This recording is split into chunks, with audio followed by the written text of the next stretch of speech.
Bismillahirrohmanirrohim. Assalamualaikum warahmatullahi wabarakatuh. Syukur alhamdulillah kita bisa berjumpa lagi di channel ini. Shalawat dan salam selalu dan tetap tercurahkan kepada junjungan kita Nabi besar Muhammad Shallallahu Alaihi Wasallam. Allahumma shalli ala Sayyidina Muhammad wa ala ali Sayyidina Muhammad. Harapan dan doa saya, semoga saudaraku semuanya yang menonton video ini selalu diberikan kesehatan, dilapangkan rezekinya, diampuni dosa-dosanya, dan dipanjangkan umurnya. Amin ya Rabbal Alamin. Sahabat beriman yang dirahmati Allah, setiap manusia tidak akan luput dari dosa, entah itu besar atau kecil. Hanya saja, agar dosa yang diperbuat bisa diampuni Allah Subhanahu wa Ta'ala, salah satunya adalah dengan berdoa. Dari Anas bin Malik radhiyallahu anhu berkata, saya mendengar Rasulullah pernah bersabda, Allah Subhanahu wa Ta'ala berfirman, wahai anak Adam, selama engkau berdoa kepadaku dan selama engkau berharap kepadaku, maka aku akan mengampuni dosa-dosa yang ada pada dirimu, dan aku tidak peduli. Wahai anak Adam, kalau seandainya dosa-dosamu sangatlah banyak sampai ke awan yang ada di langit, kemudian engkau meminta ampun kepadaku, maka aku akan mengampuni engkau. Wahai anak Adam, kalau seandainya engkau datang kepadaku dengan membawa dosa sebesar bumi, kemudian engkau bertemu dengan aku dalam keadaan tidak berbuat syirik kepadaku sama sekali, maka aku akan mendatangi engkau dengan ampunan pula sebesar bumi. Hadis riwayat At-Tirmidzi. Hadis di atas menjelaskan tentang betapa agungnya sifat Maha Pengampun yang dimiliki oleh Allah Subhanahu wa Ta'ala atas semua dosa-dosa yang telah diperbuat oleh manusia. Meskipun perbuatan dosa yang dilakukan manusia sangat besar, sebesar bumi atau setinggi langit, akan tetapi jika manusia tersebut bertaubat dengan sebenar-benarnya kepada Allah Subhanahu wa Ta'ala, maka niscaya Allah Subhanahu wa Ta'ala akan mengampuni dosa-dosa tersebut. Arti dari taubat yang sebenar-benarnya adalah bahwa manusia tersebut menyesali, meninggalkan, serta berjanji untuk tidak mengulangi lagi perbuatan dosa yang pernah ia lakukan. Lalu, adakah dosa-dosa yang dilakukan manusia tetapi Allah Subhanahu wa Ta'ala tidak akan mengampuni dosa-dosa tersebut? Jawabannya adalah ada. Yang pertama adalah syirik. Syirik merupakan perbuatan yang menyekutukan Allah dengan sesuatu, misalnya dengan berhala maupun makhluk-makhluk ciptaannya. Orang yang melakukan dosa syirik disebut musyrik, dan ini digolongkan menjadi dosa yang sangat besar. Allah Subhanahu wa Ta'ala tidak akan mengampuni dosa ini. Hal ini sebagaimana firman Allah Subhanahu wa Ta'ala, sesungguhnya Allah tidak akan mengampuni dosa syirik, mempersekutukan Allah dengan sesuatu, dan Dia mengampuni dosa selain itu bagi siapa yang Dia kehendaki. Barang siapa mempersekutukan sesuatu dengan Allah, maka sungguh dia telah tersesat jauh sekali. Lalu yang kedua adalah menuduh wanita soleha telah berbuat zina. Zina merupakan perbuatan bercampurnya laki-laki dan perempuan tanpa adanya ikatan pernikahan. Ini adalah dosa yang sangat besar, dan sebagai hukumannya, pelaku zina akan mendapatkan hukuman dari Allah Subhanahu wa Ta'ala, baik selama mereka di dunia maupun ketika mereka berada di akhirat kelak. Lalu bagaimana jika ada seseorang yang menuduh seorang wanita soleha telah melakukan perbuatan zina? Allah Subhanahu wa Ta'ala telah berfirman, dan orang-orang yang menuduh perempuan-perempuan terhormat berbuat zina, kemudian mereka tidak mengemukakan 4 saksi, maka hendaklah mereka didera 80 kali deraan, dan janganlah diterima kesaksian dari mereka selama-lamanya. Itulah orang-orang fasik.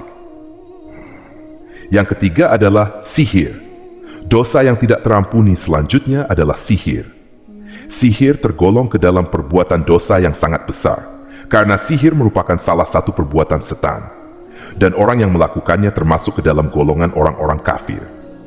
Allah Subhanahu wa Ta'ala berfirman, dan mereka mengikuti apa yang dibaca oleh setan-setan pada masa kerajaan Sulaiman.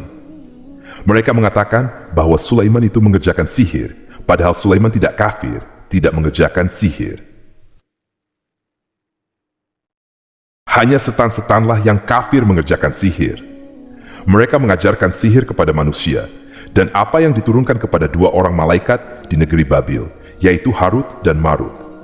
Sedang keduanya tidak mengajarkan sesuatu kepada seorang pun sebelum mengatakan, sesungguhnya kami hanya cobaan bagimu, Sebab itu janganlah kamu kafir. Maka mereka mempelajari dari kedua malaikat itu apa yang dengan sihir itu mereka dapat menceraikan antara seorang suami dengan istrinya. Dan mereka itu ahli sihir tidak memberikan mudarat dengan sihirnya kepada seorang pun kecuali dengan izin Allah. Dan mereka mempelajari sesuatu yang tidak memberi mudarat kepada mereka dan tidak memberi manfaat. Sesungguhnya mereka telah meyakini bahwa barang siapa yang menukarnya kitab Allah dengan sihir itu, tiadalah baginya keuntungan di akhirat. Dan amat jahatlah perbuatan mereka menjual dirinya dengan sihir kalau mereka mengetahui. Quran Surah Al-Baqarah ayat 102. Lalu yang keempat adalah membunuh jiwa yang Allah haramkan kecuali dengan hak. Maksudnya adalah manusia, baik itu muslim maupun non-muslim, haram untuk dibunuh tanpa adanya alasan yang dibenarkan oleh syariat. Hal ini sebagaimana firman Allah Subhanahu wa Ta'ala, dan janganlah kamu membunuh jiwa yang diharamkan Allah untuk membunuhnya kecuali dengan suatu sebab yang benar. Quran Surah Al-An'am. Barang siapa yang membunuh seorang manusia bukan karena orang itu membunuh orang lain atau bukan karena membuat kerusakan di muka bumi, maka seakan-akan dia telah membunuh manusia seluruhnya.